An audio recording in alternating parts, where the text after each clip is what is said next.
On en a parlé déjà vendredi avec Alternative Économique sur est-ce qu'il fallait avoir encore peur de la finance. Et c'est vrai que c'était samedi, encore une fois, voilà, c'est tout frais. C'est 10 ans après la chute de Lehman Brothers, cette faillite, qui a provoqué, on s'en souvient, une succession de crises dans le monde financière, boursière, souveraine, économique et surtout sociale pour celles et ceux qui l'ont vécu. Bonjour Franck Dedieu. Bonjour. Professeur à l'IPAC Business School. 10 ans après, quand on écoute la plupart des banquiers, qu'est-ce qu'ils nous disent? Ils nous disent quoi? C'était globalement un mauvais souvenir. Vous y croyez-vous? Incontestablement, des progrès ont été faits en termes de régulation. On demande aux banques d'avoir plus de fonds propres, c'est-à-dire plus de capitaux au regard de leur engagement, donc autrement dit de prendre un peu moins de risques, de respecter aussi des contraintes de liquidité au cas où les clients, je dirais, subis par la panique, voudraient récupérer leurs avoirs. Et plus de capitaux, fonds propres, plus de liquidités. Et puis aussi de respecter un certain nombre de stress tests. C'est tout simplement, on teste en cas, on imagine un accident économique, boursier, et puis on voit si les banques résistent avec leur bilan. Donc là-dessus, effectivement, il faut quand même reconnaître qu'il y a des progrès qui ont été accomplis. Mais certains observateurs disent que ce n'est pas suffisant. C'est-à-dire qu'en termes de fonds propres, on n'existe toujours pas assez. Ça a doublé depuis Lehman. Les fonds propres des banques ont doublé en moyenne. Certains disent que, compte tenu, on y reviendra, de l'endettement, c'est peut-être pas suffisant. Que les stress tests, le dernier stress test européen, 81% des banquiers passent le stress test. Donc on se dit, c'est un peu l'école des fans. C'est l'école des fans. Donc il y a quand même un truc. Alors moi, je ne saurais pas vous répondre cela parce que, en fait, c'est ça aussi le problème, c'est que pour véritablement avoir un ton un peu péremptoire sur ces sujets-là, il faut être à l'intérieur de la matrice. C'est-à-dire connaître absolument les chiffres banque par banque. On est obligé un petit peu, quelque part, de faire confiance à ces stress tests et, je dirais, à ces normes prudentielles. Mais là où, en revanche, il n'y a pas matière à chicane byzantine, parce que ça peut véritablement très rapidement... Chicane byzantine. Voilà, moi, rapidement... Je l'aime, Franck. Oui, voilà, c'est ça. Non, mais parce que ça peut véritablement, quand même, je dirais, donner lieu à des considérations très techniques. Mais en revanche, il y a quand même un sujet où je pense qu'il faut être tombé d'accord là-dessus, c'est qu'il y a des risques périphériques autour du secteur bancaire qui, pour le coup, existent et sont des foyers puissants de risques. Je soumets à votre sagacité cette phrase de Marx qui dit « Lorsque l'histoire se répète, la première fois, c'est une tragédie, la deuxième fois, c'est une comédie. » Donc c'est sûr qu'on va être amené malheureusement à bien rire? Alors pas sûr. Je voudrais vous donner quelques chiffres. Si vous me permettez, rapidement, je vous donne quelques chiffres, je les lis. Les crédits subprime, on ne redéfinit pas ici ce qu'était un crédit subprime, les fameux crédits… accordés des ménages qui n'aient pas les moyens de rembourser. Voilà.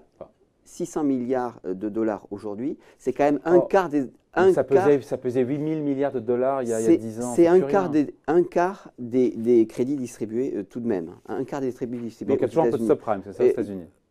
Un quart des crédits distribués, c'est pas rien. Bon, la dette étudiante aujourd'hui, c'est quand même 4 000 milliards. D'accord. L'endettement des États, je les passe un petit peu, je passe un peu du coq à l'âne, si vous me permettez. On mélange un peu tout là. Oui, mais c'est quand même des foyers de risque. Bon, 105% les États riches, aujourd'hui, leur taux d'endettement. Et puis, surtout, j'ai envie de dire, la fameuse finance de l'ombre, qui n'est pas ou peu réglementée. Et qui je pense que les gens ne comprennent rien à la finance de l'ombre. En fait, c'est tout ce qui n'est pas réglementé. Alors, ça peut introduire… Des fonds d'investissement, des hedge funds. Oui, mais il peut y avoir des fonds d'investissement qui sont véritablement au rein solide. C'est 85 000 milliards. Le problème, c'est qu'on est face à des montants extrêmement importants et sur d'une réglementation assez opaque. Donc vous avez des hedge funds, des fonds alternatifs, des fonds monétaires également qui sont supposément être un peu plus rémunérateurs. Et donc, effectivement, quand les banques, il y a quand même deux facteurs, c'est que les banques ont dû se dessaisir de faire un peu le ménage dans leur bilan et se sont dessaisies de ces actifs, bien sûr. Et puis tout de même, il y a aussi les banques centrales qui ont inondé de liquidités le marché. Et comme la finance, un peu comme la nature, elle a horreur du vide. La finance, elle a horreur des rendements qui sont extrêmement faibles. Songez qu'aujourd'hui, les États donnent du 0,7% de taux d'intérêt. L'État français.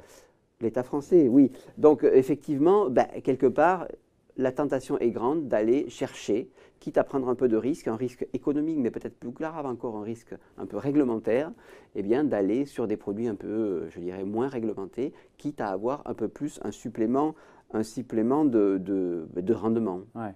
Et donc, vous avez listé encore une fois en vrac, mais c'est intéressant, shadow banking, prêt étudiant, qu'est-ce qu'on a dit, subprime, dette souveraine.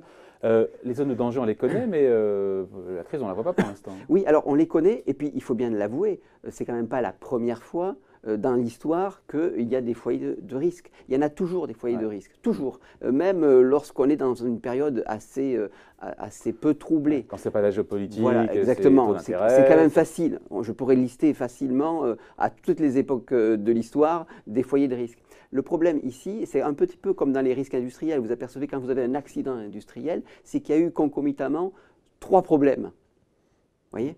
Là, on a l'impression que compte tenu du taux d'endettement, compte tenu du montant en jeu, compte tenu, je dirais, des places, des lieux, du nombre de foyers de risque, eh bien, il suffirait de un problème qui soit un prétexte, et non pas 3, un problème qui soit un prétexte pour déclencher, eh bien, pour mettre le feu aux poudres et pousser les investisseurs à dire, d'obliger les investisseurs à dire, bon, écoutez, je prends mes bénéfices, parce que les marchés ont quand même pas mal monté depuis quelques années, je prends mes bénéfices, il y a un courant vendeur, il y a tous ces fameux risques, finalement, ont un regard, on porte sur le risque un regard différent, on dit simplement, ce sont des risques qui sont finalement devenus systémiques, on les pensait finalement assez conjoncturels, ils deviennent systémiques, et là finalement, ça explose.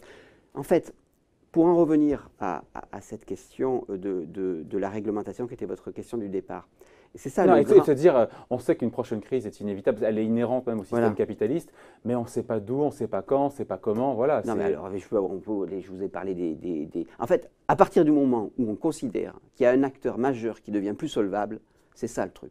Il se trouve que les acteurs ont toutes les raisons de ne plus être solvables parce qu'ils sont de plus en plus endettés. Que ce soit des pauvres étudiants jusqu'aux États les plus riches. Bon.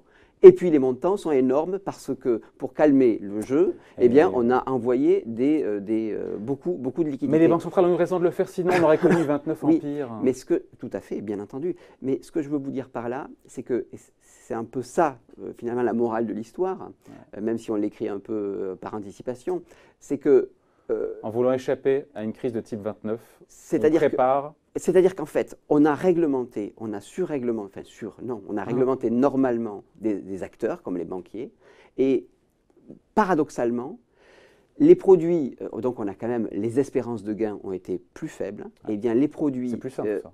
Les produits, sauf que les actifs qui ont été émis, eh bien, ils se déplacent ailleurs. Autrement dit, le paradoxe de l'histoire, c'est que la réglementation a produit de la déréglementation et des foyers de risque ailleurs. Le risque ne s'est pas éteint, David, il s'est déplacé d'un endroit à un autre. Donc, ce que je veux vous dire par là, dans cette histoire, c'est qu'au lieu de se dire, on va en rajouter une autre réglementation, on va un peu plus serrer la vis, eh bien, on risque d'avoir, paradoxalement, des lieux de non-réglementaires dans une société où il y a une liberté de capitaux, eh bien, qui prennent de la valeur et qui exposent davantage au risque. Donc, la question n'est pas forcément aujourd'hui la question de la re-réglementation ou du verrou qu'on serre, c'est tout simplement une question systémique. C'est-à-dire que c'est une question de changement de politique fondamentale. À partir du moment où vous confiez aux banques le soin de créer de l'argent, de la monnaie, aux investisseurs privés, le soin de déterminer des taux d'intérêt à moyen terme et long terme. Donc, à partir de là, vous avez privatisé, quelque part, la décision. Vous avez privatisé une partie de l'activité économique. Et donc la solution, c'est quoi? C'est mettre plus de politique, c'est ça? Bien sûr. Quelque part, c'est, par exemple... Nationaliser les taux d'intérêt, c'est ça? Quand vous dites on remet en cause l'indépendance de la France, justement, pas bien, elle est remise en pas cause. Bien, non, mais elle est remise en cause. C'est ça? Des banques centrales. Par exemple, pourquoi on ne remet pas en cause l'indépendance des banques centrales? Ça changerait quoi? Ça changerait que... alors ça, c'est... on finit là-dessus. Oui, mais alors ça nous amène dans un autre paradigme. C'est-à-dire que vous avez une autre relation entre le ministère des Finances qui a besoin d'argent et qui ne va pas forcément, comme auparavant, comme maintenant, aller le demander, je dirais, au marché, dans ce système-là, qui est un système qui n'est finalement pas si vieux, parce que la loi date de 73, Exactement. La fameuse loi de 73. C'était mieux avant. Quand le C'était ministre, quand il allait sonner à la porte du Il a Trésor en disant sonné. j'ai besoin de Et temps puis, d'oseille. et puis si le gouverneur de la Banque de France il disait non, ben, vous savez quoi? On le changeait Voilà. jusqu'à qu'il dise Je ne sais oui. pas si c'est Alors, souhaitable de c'est revenir à vraiment- ça. Toutes les banques centrales du monde sont indépendantes. Non, mais On oui. se perd sur autre chose là, non? Ben, Parce que la question, non, c'est de se dire, non. pour vous, On se porte pas une sur nouvelle autre chose. crise financière C'est-à-dire est inévitable. Mais c'est-à-dire que non, C'est ça le c'est-à-dire sujet. qu'à partir du moment où on a, si vous voulez, où le politique ne reprend pas la main, et à partir du moment où on considère que le reprendre la main par la réglementation n'est pas suffisant parce que se créent d'autres poches Ouais. périphériques de spéculation, eh bien à ce moment-là, il faut quand même se dire, la question n'est pas le degré de réglementation, mais c'est une question beaucoup plus fondamentale, beaucoup plus systémique, beaucoup plus, je dirais, paradigmatique sur le plan de la politique économique. Ça nous amènerait C'est pas le dans sens de de, c'est grandes pas le sens de discussions. l'histoire à court terme, hein, pardon. Le sens de l'histoire. Vous finissez Non. comme un marxiste. Non, mais c'est vrai. Le sens de l'histoire, c'est l'indépendance. Et le seul qui remet en cause l'indépendance de la Banque centrale, c'est M. Erdogan en Turquie. Hein. Attendez, non, d'abord, il y a quand même des oppositions partout, il y a des sujets partout. Et puis, vous savez, les fameux tabous du sens de l'histoire, quand il y a une crise, Ils sont levés. moi, je me trouve que j'ai été très, très surpris la vitesse à laquelle ils sont levés, et y compris Ouais. par les gardiens de l'orthodoxie précédente. Bon, alors ce qui est sûr, c'est que le point commun à toutes les crises, et c'est dans ce que vous nous disiez, c'est la présence de la dette. Et c'est le paradoxe qu'on a éteint, encore une fois, une crise terrible par plus d'argent pas cher, mais on a créé une montagne de dettes qui aujourd'hui ne pose aucun problème parce que tout ça est financé largement, mais qui pourrait le devenir le jour où les investisseurs demanderont plus de rendement sur les dettes. C'est ça le sujet aussi. Hein. Ça, et s'il y a un accident qui fait que quelqu'un n'est pas un acteur majeur, N'est pas plus solvable. solvable. Ouais. Ça peut être une déflagration. Merci beaucoup. C'était donc le parti pris donc, de Franck Dedieu, professeur Merci. à l'IPAC Business School. Merci Franck. Bye.